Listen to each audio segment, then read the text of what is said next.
Welcome to Motherhood from the Brain, a podcast guiding moms of preteen girls on how to navigate emotional challenges that are not addressed in school. We share real stories, expert advice, and brain-based methods for handling tough moments.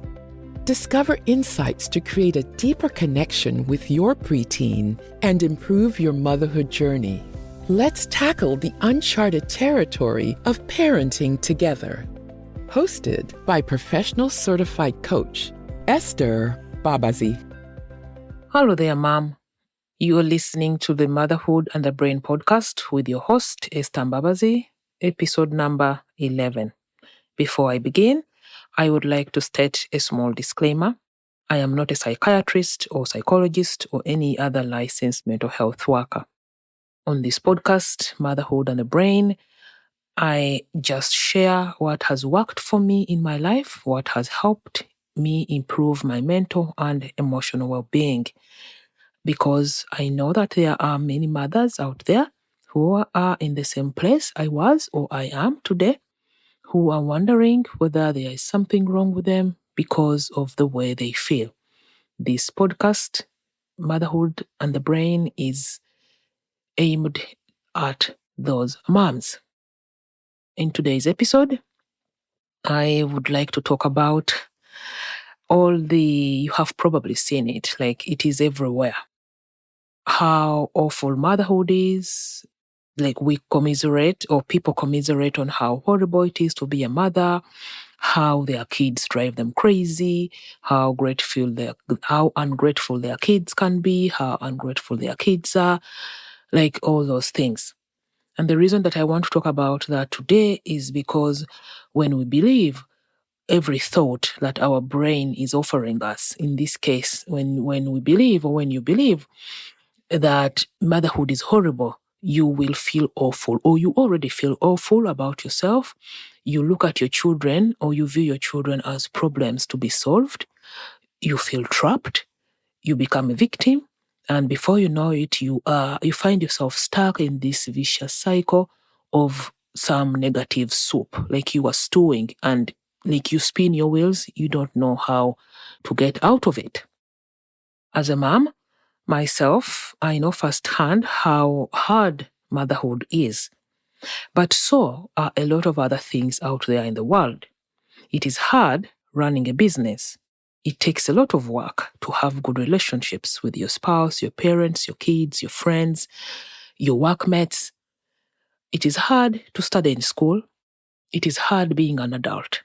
It is hard doing adult stuff like taxes, paying bills, showing up in your job. But we still do those things even though they are hard. To be honest, you don't have to raise your kids. You do not have to do motherhood.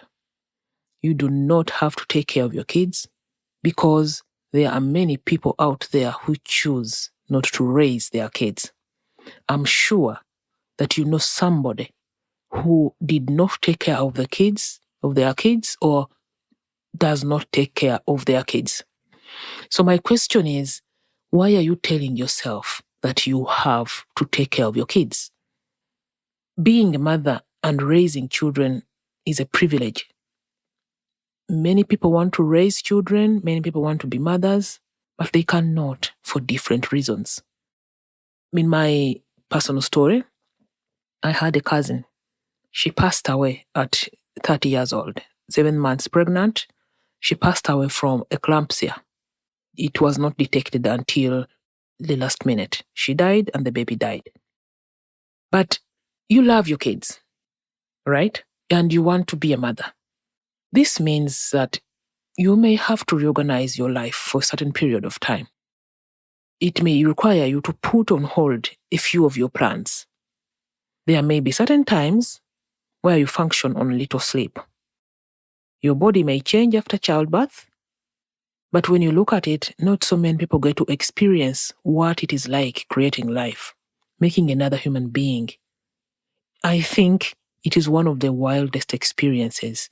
Like many times, every time I see a pregnant woman, like I marvel at how like the strength, the extent the human body can go to do that.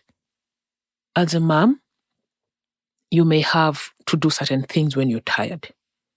Like I said, it is a privilege to take care of your kids. No one is forcing you to do it. Yes, sometimes you're tired. Yes, you have moved things around in your life. Maybe you have missed out on certain things in your life. But our kids are here to teach us about ourselves. They show us what we believe in. We experience inner growth. The experience of raising another human being teaches us about ourselves. As long as you keep believing the negative thoughts your brain offers you about motherhood, you will always feel like you have no choice. You will always feel awful, and before you know it, you'll be some sort of victim. We cannot use negative fuel and expect positive results. The protective part of your brain is designed to look out for the negative in everything in your life.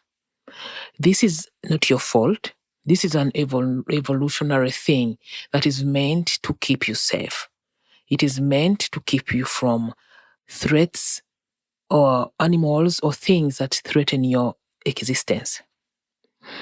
The protective part of your brain does not know the difference between challenges of raising children and a wild animal that is out there to chase you and eat you.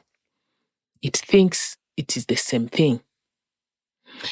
But you can calm your protective brain.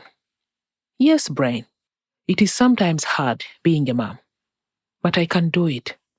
I know the next step. I don't need to see the whole stairway or the whole road ahead. I just need to know the next step, and I know the next step. I know that there is support out there for things that I don't know how to do.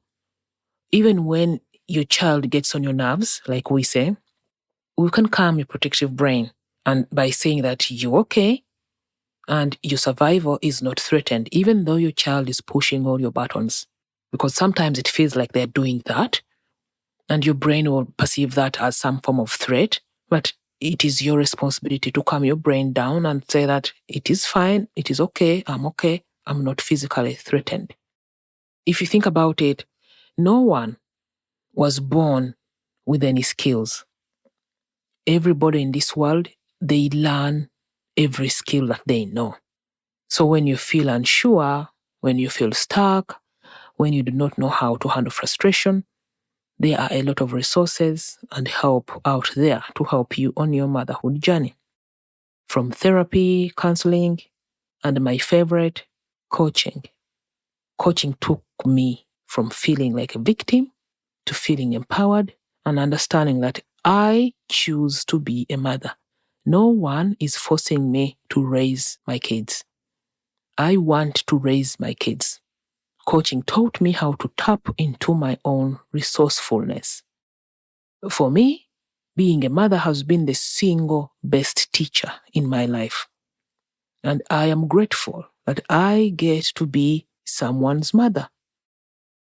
At the moment, I have a preteen, and I am in the middle of all the emotional ups and downs, and I am here for it. I welcome it. I embrace it. This phase that we are in right now is teaching me a lot about myself, more than it is teaching me about my daughter.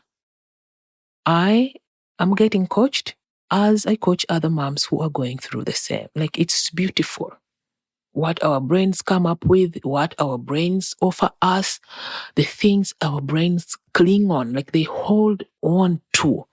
And these are the things that cause us to feel pain. So by me getting help in those areas, I am able to show up in be a better parent for my clients. Because I'm going through it and they are going through it alongside me, I am able to help them when I discover things about my own brain. So I guess what I'm trying to say is anything that is worth having requires us to put in the work like they do. It requires us to walk the talk, like they say. And so is motherhood. And most of all, we can do hard things. You can do hard things.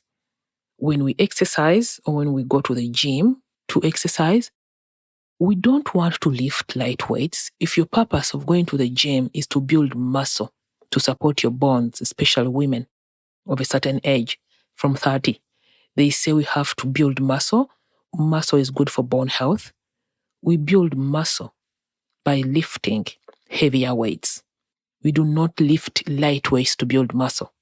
Motherhood is one of the heavy weights we use to build emotional muscle. Let me repeat that.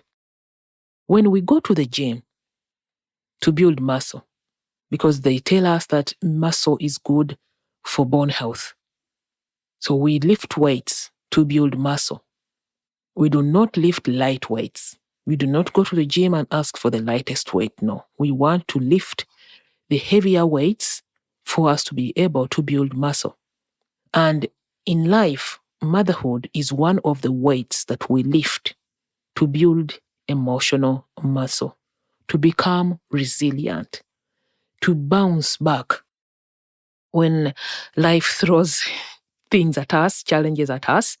In order for us to bounce back from those challenges, we need to have emotional muscle. We need to have resilience. And motherhood is one of those things that helps us build those muscles. Of course, if you look at it like that, if you look at it like it is horrible and it is taking away from your life, you will not learn anything because you're not open to learning. But if you open yourself up to learning, to understanding more about yourself, to learning things you didn't know, if you're open-minded, if you embrace it, you will learn a lot and you'll become more resilient and you'll build more emotional muscle. That's all for today. Thank you for listening. Have a beautiful week, everybody. Talk to you again next week. Bye, everyone. Thank you for tuning in to today's episode. Your time means the world to us.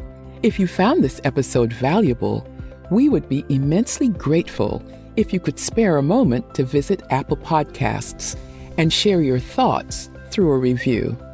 Your feedback plays a vital role in helping fellow moms discover our podcast and enrich their own motherhood experiences.